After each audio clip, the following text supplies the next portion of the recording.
une lettre de 1988 d'un artiste américain, ami d'Andy Warhol, ami de Jean-Michel Basquiat, de Madonna, de toute cette mouvance underground de New York de la fin des années 70 et début des années 80. Les lettres de Keith Haring ne sont pas courantes. La lettre est écrite à un street artiste français et qui a pour pseudo Monkey Finger, graffeur parisien. Keith Haring lui envoie une lettre. Excuse-moi de ne pas t'avoir écrit, je travaille sans cesse, je voyage. Promis, la prochaine fois que je viens à Paris, je te préviens. Et à la fin, Keith Haring lui dessine un point ouvert avec un index levé. Son correspondant s'appelle Monkey Finger.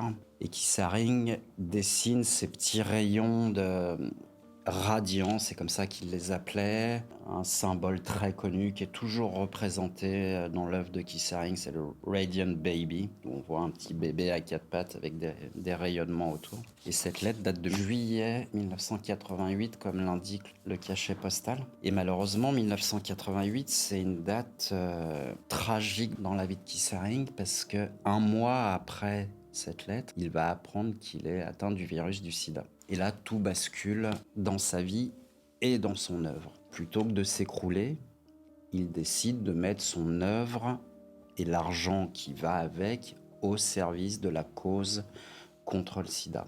Il établit une fondation, la fondation Keith Haring, dont les revenus seront dédiés à la lutte contre le sida. Il meurt malheureusement au début de l'année 90.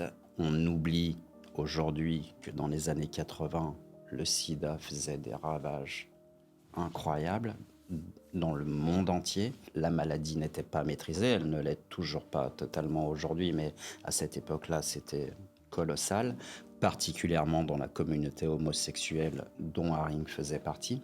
Et ce type était un garçon courageux et vraiment, je crois qu'il a beaucoup participé au financement de cette lutte. Et 88, pile au moment où Haring apprend qu'il est atteint de cette maladie, également au début du mois d'août, meurt un de ses meilleurs amis d'une overdose de drogue.